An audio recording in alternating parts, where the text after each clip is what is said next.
Live TV, सच सबसे आगे। Mr. Kanaya Kumar. Hello. Jai Shri Ram. And as a representative of youth of Mangalore, I have a small request because Independence Day is approaching. I want you to at least say once Jai Hind. If you please can say Jai Hind once, it will be a pride to Mangalore. देखिए, एक तो आपने जय श्री राम कहा है, लेकिन हमारे यहाँ लोग सीताराम बोलते हैं। हाँ.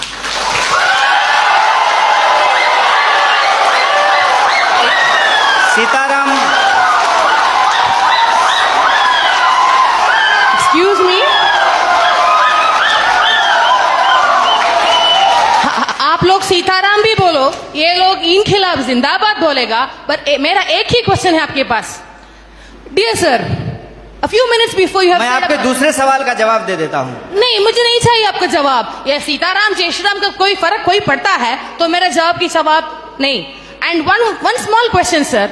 You were saying about emotional politics regarding people thinking emotionally you are strong, so emotionally masses control. Yes, sir, we are emotional people, and we think the reality and emotion for us, we have one mother, we have one father, and what we believe is one, and we need a single, as a representative of a student, being from student background, I say, no leftist, no rightist, no ABVP, or no all so-called parties or polities.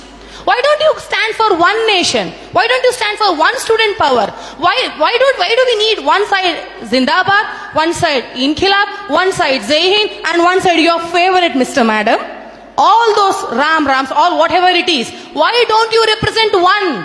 Why don't you represent one India? Why don't you represent one unity? Why don't you give us a single policy rather than saying all these what you have said with the due respects for you, with due respects for your PhD? Why don't you please respect and please propose one unity and one topic saying which is uniting the entire country so that the topic says youth is in the crossroad. And my dear sir, yes, youth is in the crossroad, but we are having set our eyes on the goals and we are on our path. Why don't you please say one policy for entire country?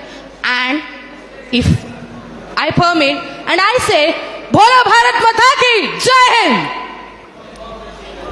आपका जो सवाल है कि आप एक का समर्थन क्यों नहीं करते हैं, देखिए बात यह है कि मेरी पैदाइश ही दो लोगों के मिलने से हुई है।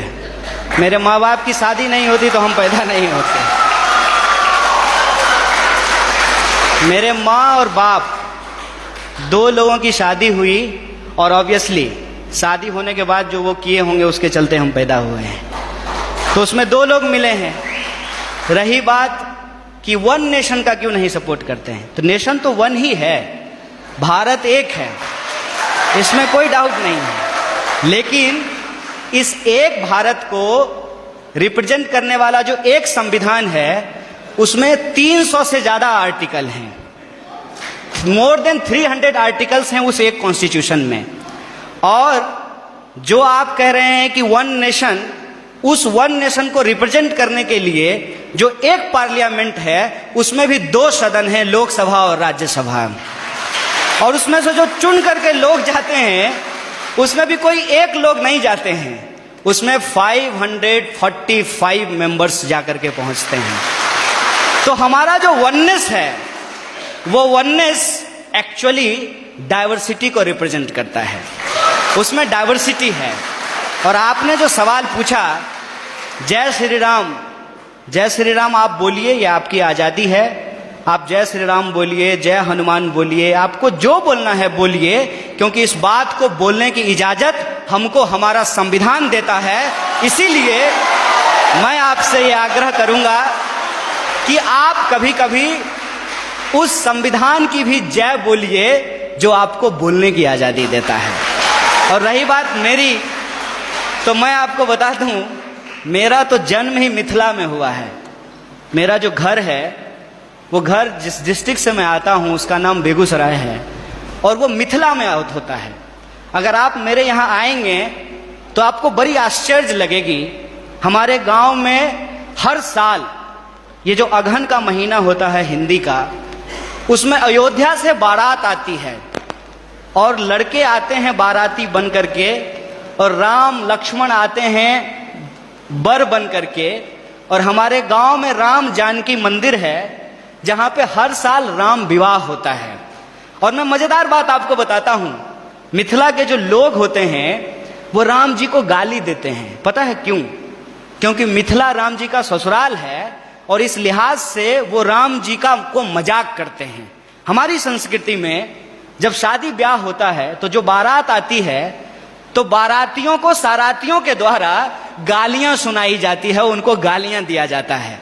जब आप हमारे यहां आएंगे तो आपको बड़ा आश्चर्य लगेगा कि राम जो भगवान हैं उनको स्वागत में लोग गालियां दे रहे हैं। ये हमारा ट्रेडिशन है। और हम जिस संस्कृति जिस कल्चर में पले बढ़े हैं वहां कभी भी किसी भी भगवान को अकेले नहीं याद किया जाता है। आपने कहा ना वननेस, उनको अकेले नहीं याद किया जाता है। हमेशा राम को सीता के साथ और राधा को कृष्ण के साथ याद किया जाता है। ये हमारी परंपरा रही है। ये बड़ी आश्चर्य की बात है कि आप यूथ हैं और जो है मैं तो पीएचडी कर लिया और मैं उम्मीद करता हूं कि आप भी पीएचडी कर पाएं। अगर आप पीएचडी करें तो मेरा आपसे ये आग्रह होगा कि आप इस देश में जितने रामायण लिखे गए हैं कम से कम उन रामायणों पे ही आप पीएचडी कर लीजिए। और मैं आपको बताता हूं कि हिंदुस्तान में कम से कम 300 से ज्यादा रामायण लिखे गए हैं, मोर देन 300।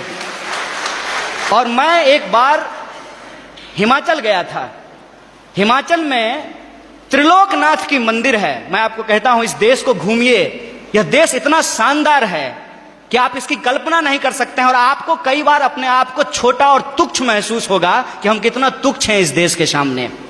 जब आप त्रिलोकनाथ मंदिर जाएंगे तो त्रिलोकनाथ मंदिर में भगवान बुद्ध की मूर्ति है और भगवान बुद्ध की मूर्ति के ऊपर भगवान शिव का मूर्ति बनाया गया है, सर के ऊपर बनाया गया है। और उस मंदिर में पहले हिंदू साधु आते हैं जो प्रार्थना करते हैं, उसके बाद बुद्धिस्ट मोंक आते हैं जो वहां जाकर के परिक्रमा करते हैं। यह हिंदुस्तान की खासियत है।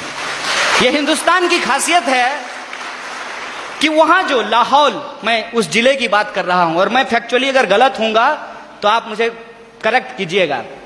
लाहौल जिले में जहां यह मंदिर है वहां की जो भाषा है लाहौली, वहां का जो रामायण है जो लाहौली भाषा में लिखी गई है, उस रामायण में सीता का अपहरण रावण नहीं करते हैं, बल्कि रावण सीता के पिताजी हैं।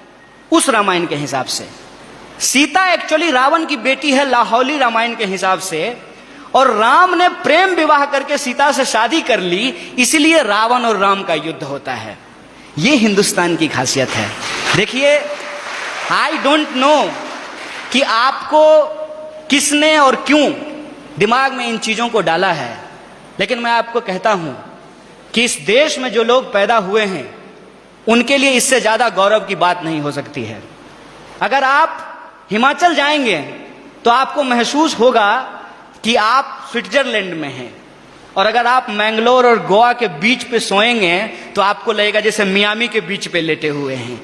अगर आप इस देश के मैदानों में घूमेंगे तो आपको लगेगा कि ये अमेरिका के उस ग्रीन मैदान से भी ज्यादा बड़ा मैदान है। अगर आप दक्षिण के पठारों में घूमेंगे तो इसकी अपनी एक खास बात है। अगर आप छोटा नागपुर के पठारों में घूमेंगे तो वह खनिज संसाधनों से भरा हुआ है। मैं आपसे यही कहना चाहता हूं, आपका देश आपका है, जैसे आपकी मां आपकी है। और आप अपनी मां से यदि प्यार करते हैं तो यह आपका निजी मामला है। लेकिन जब आप रोड पे चल रहे हो, कोई आए कोई भी रंग का झंडा लेकर के और कोई भी नारा लगा करके, चाहे वो इनकलाब जिंदाबाद बोले या जय श्री राम बोले, वो नारा लगा करके, वो झंडा दिखा करके आपसे कहे कि तुम अपनी मां से प्यार करते हो, जरा करके दिखाओ, तो आपका क्या जवाब होगा? यह देश हमारा है, इस देश से हम प्यार करते हैं। और हमारे लिए, इस बात को याद कीजिएगा, हमारे